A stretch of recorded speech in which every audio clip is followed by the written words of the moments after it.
Hello and greetings from Timișoara, Romania. I am Grandmaster Cristina Foișor. Today I would like to speak with you about the bishop of the long diagonal h1, a8. Usually the bishop of light squares arrived on this diagonal on English openings, of course in others as well. But me, I am a fan of these English openings, which bring me a lot of success. So today I want to share with you a game played against a strong Romanian grandmaster, Alin Berescu. The game starts with c4, knight f6, knight c3, c5, and now g3, and black responded with d5, fighting for the center and immediately put pressure on center by this move. Of course I took, and after knight d5 I put the bishop on this diagonal, asking at my turn, what are you doing with your knight on d5? What are your plans? So he returned knight c7. I also played a lot of games when opponents took on c3, and of course usually I like to take with b pawn, but in one game against former world champion Chu Chen, I took with d pawn, and a draw was agreed later on. So in this game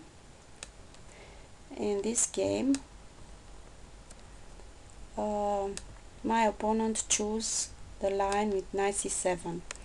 In this position, Victor Korchinoi likes to play the move f4, which is a very logical one, fighting for the center, and of course develop later the knight on f3, always with idea of controlling the center.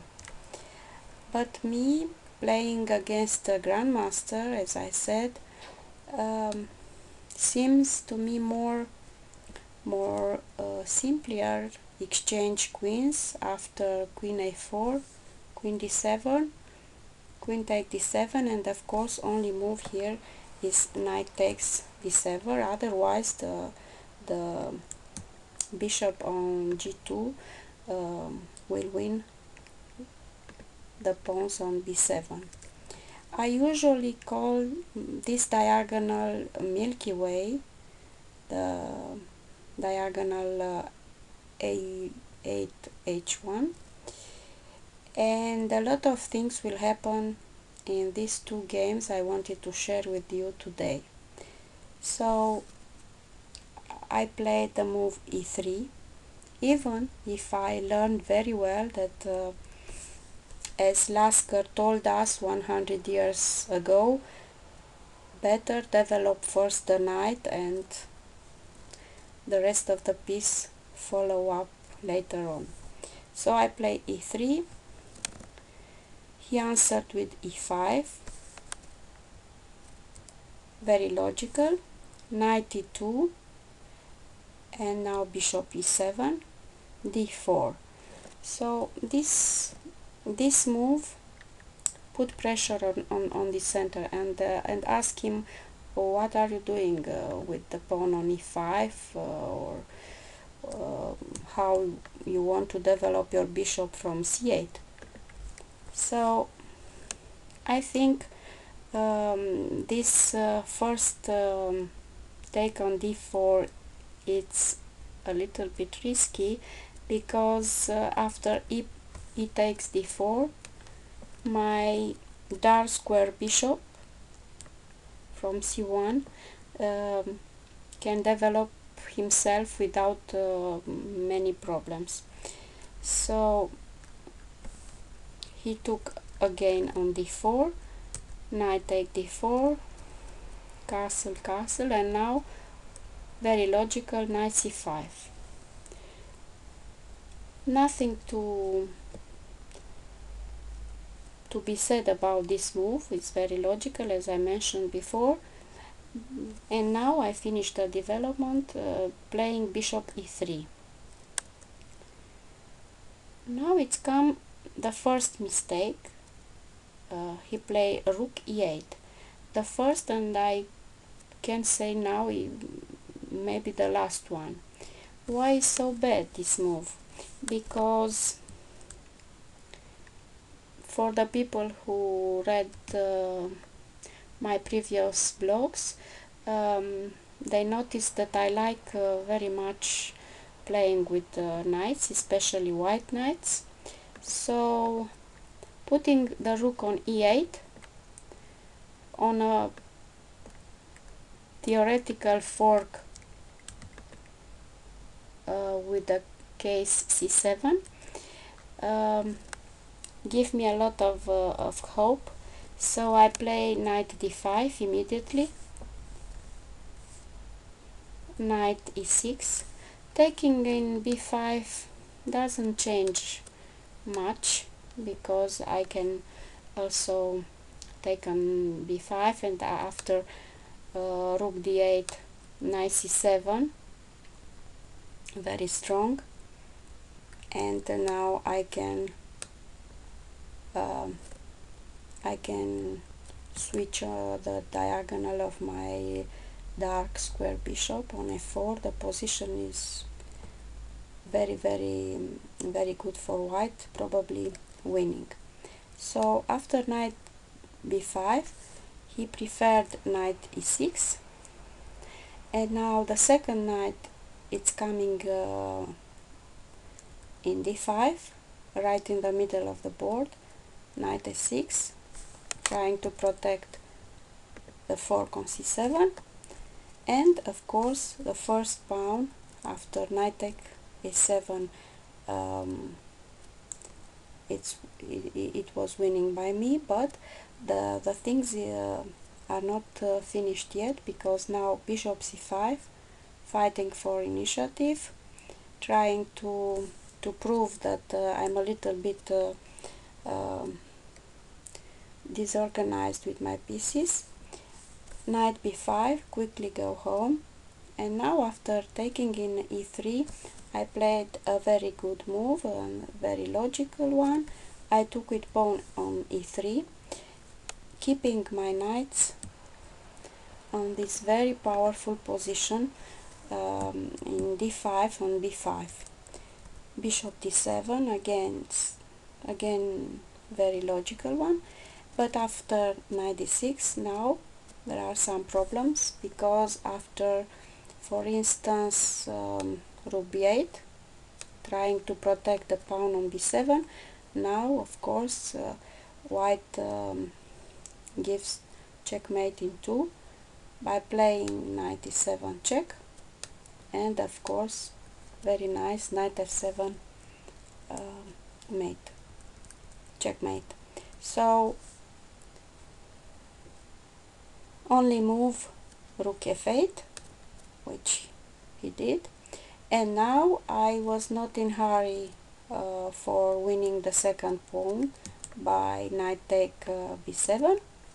Instead of this, I played a very strong move, knight b6, after which the grandmaster resigned.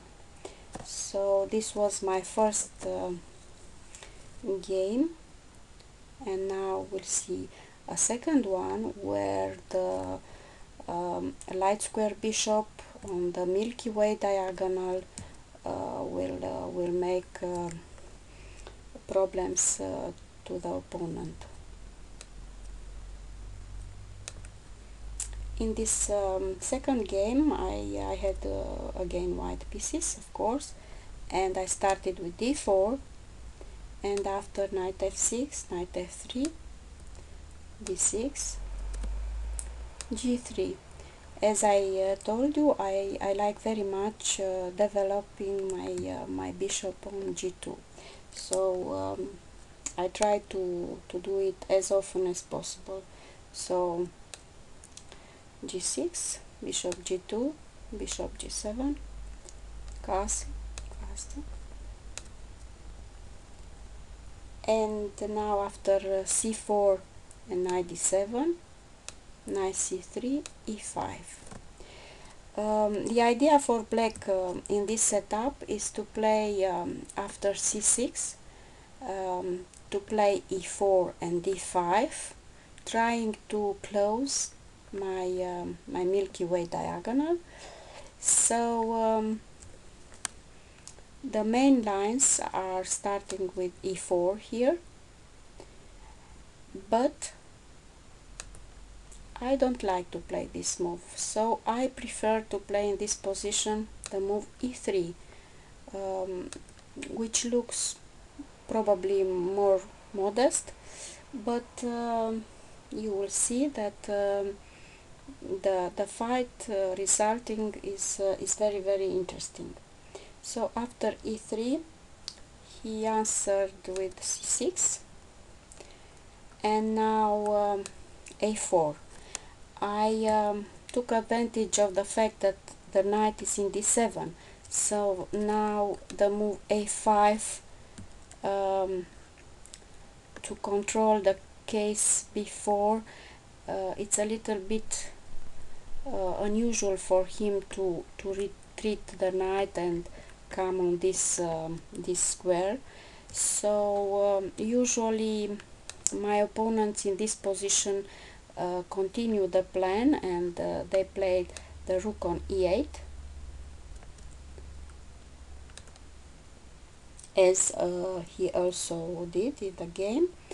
I continue with a4, waiting the move e4, knight g5, and now after d5, of course, I took once, and now, like in French defense, I played the move f3. With this move, I wanted to put pressure on this